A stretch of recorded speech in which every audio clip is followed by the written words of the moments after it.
All right. And we are back with the GSMC Wrestling Laureate podcast brought to you by the GSMC Sports Network.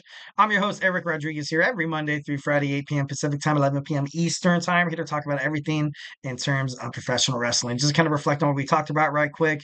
We talked about our AEW Dynamite review. We talked about my Thursday Night Wrestling preview, talking about the world of TNA and going inside the ring of Ring of Honor. And then we talked about in our third segment, some of wrestling's greatest feuds, some of the greatest rivalries that ever happened. Obviously, like I said, there was a rivalry that I missed, make sure you send it in the chat, or you can email it to me. My email address, I'm just kidding. No. Anyways, moving on. So, fourth segment, WWE Saturday Night's main event. Coming back to the WWE. That's exciting. I love it. But as of right now, I feel like it doesn't really make all that sense, you know what I mean? Since they do have Saturday PLEs as opposed to them airing their PLEs on Sunday. They did it for like ever. So I guess it kind of does, maybe that's the reason why they kind of ultimately felt like they never really had the right to kind of bring it back. But something about something that WWF/WWE did with Saturday Night's main event was it was kind of like the show before the show. You know what I mean?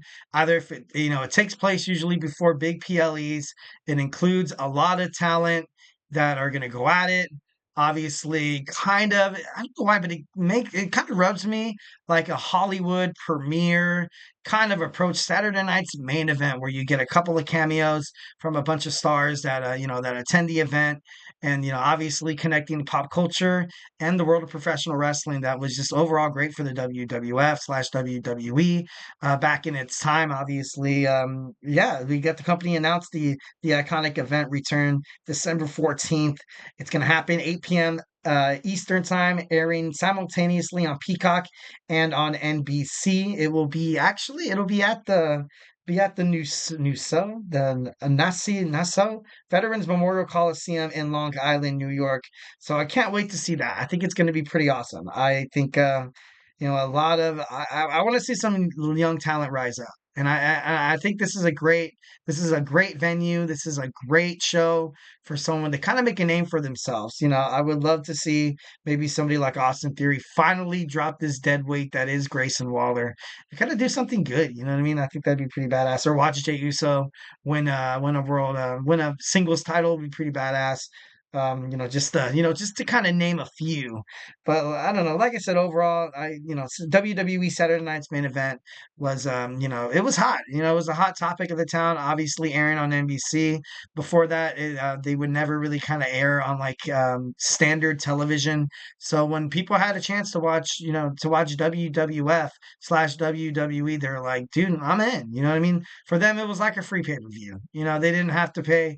Man, pay per views were so expensive back in the day. That's crazy. Well, not, obviously the value of a dollar and inflation around the United States, obviously there's some, there are some blurred lines there, but, I don't know. So you didn't have to really pay for it, and you get to watch, these matches that were PLE type matchups. And I thought that was, thought that was super cool. All right, so the first show aired in 1985 to 1992, and then it aired briefly in 2006 and in 2007. It was a revolutionary program that aired on network television. Kind of showcasing a lot of WWF/WWE's biggest stars, and then having the most exciting matches and stuff like that. And some of the most iconic matches that's happened in Saturday Night Main Events history. Obviously, November 28th, 1987, Randy Savage against Bret Hart. This was a very nice back and forth match. A lot of great wrestling. A lot of great wrestling happened. It had everything. It had everything. It had high flying moves, had powerhouse moves. Jimmy Hart interfered. Jim Neidhart interfered. Coming up with Savage overall getting the win. And which is quietly ironic because during that time, I would think Bret Hart was kind of like on the cusp of being something that was, obviously when you're young, you kind of have to pay your dues. Obviously, you had Bret Hart, and then you had Shawn, and then kind of not replacing because that's a bad word to use. But kind of being the next person, kind of being the next people in the line, you know what I mean? As opposed to, Roddy Piper, also Randy Savage, and Hulk Hogan. So this match was, super great because essentially, you kind of like fighting your predecessor and stuff like that. February 5th, 1988, we had Hulk Hogan against Andre the Giant. Obviously, this was a prelude to their historic match that every wrestling fan, I would even say people who don't really follow wrestling, know who these two guys are. You know what I mean? Andre the Giant, one of the biggest, craziest, like, oh my God, like this guy was, I don't want to, how do I say this without like, I don't know. This guy was bigger than big. Like, I don't even know how to say it. Like, I know it sounds stupid, but he's just was out of this world good. He was out of this world good because of his size. He was able to put on great wrestling matches, and you don't really see that now in WWE. You don't really see a lot of big guys like Andre the Giant did back in the day have successful careers. Just look at what's happening with Braun Strowman right now. What happened with Keith Lee? What happened with Lars Sullivan? What happened to the Big Show? You know what I mean? These guys were, or Mark Henry, the world's strongest man. Like, sure, they were literally probably stronger than all their competition, but then when in terms of their success, never really came in for fruition. No, not really anything connecting there. So definitely loved Andre the Giant, and then Hulk Hogan as well. Hulk Hogan was, he was the it guy. He was the 20, what is it, 25-inch, 38-inch pythons or whatever. Like, people loved him. Both of these guys were in entertainment. They've been on television. They've been on movies. Kind of seen the best professional wrestling has with these two guys right here. So definitely love this match. Next, we have April 28th, 1990. The Hart Foundation takes on the Midnight Rockers, the team of Marty Jannetty and Shawn Michaels. And then the Hart Foundation, obviously, Bret Hart and Jim the Anvil, Ned Hart. It was pretty awesome. Obviously, all four athletes at the peak of their condition, at the peak of their wrestling performances.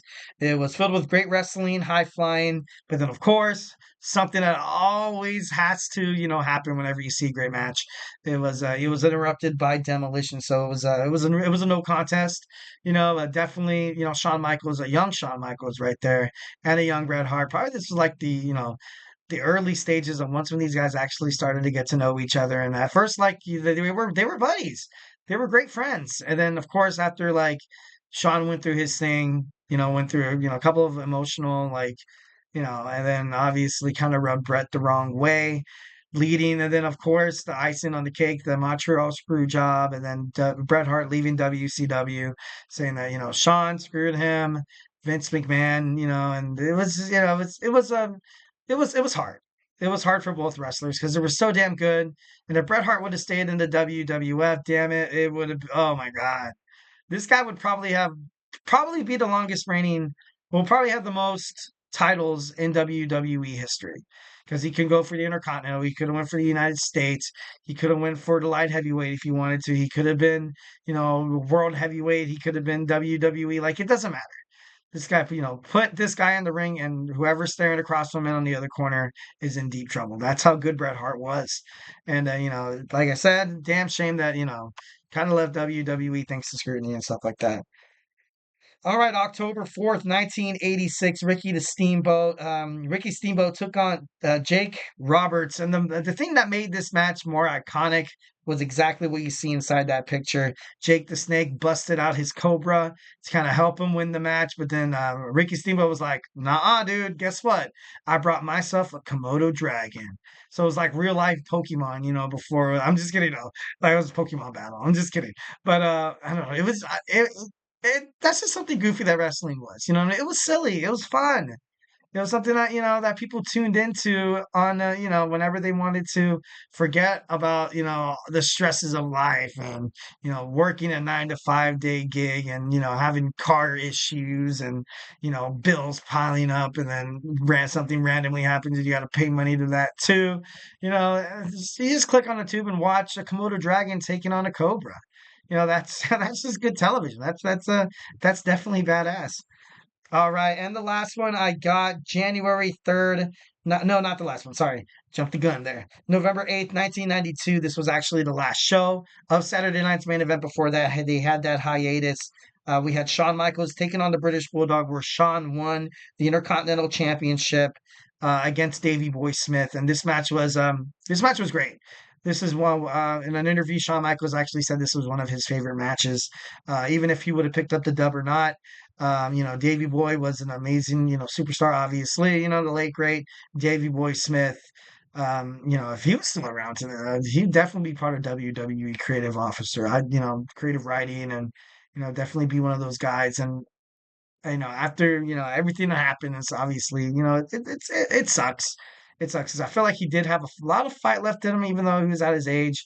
But obviously, but Shawn as well. Shawn too was inside the ring every single time. Every single time he stepped inside that squared circle, man, Shawn Michaels gave the fans exactly what they wanted, and that's the reason why a lot of people love Shawn Michaels. Look at me, I'm still obsessed with Shawn Michaels.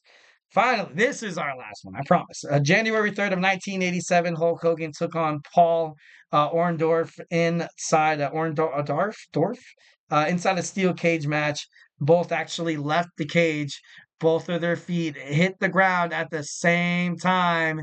They had to restart the match. And of course, after restarting the match, then of course you would probably have, you had Hulk Hogan win the match. Something that the Hulkster does. That's the reason why people love him. He was an icon inside of 1980s wrestling. That's early 1990s too. With and then same with WCW. You don't tell the story of WCW, WWF, WWE without Hulk Hogan. So Paul as well. He was great. Definitely, these guys fought. They went to head to head. Paul also, with who's that other guy? I just talked to Roddy Piper as well.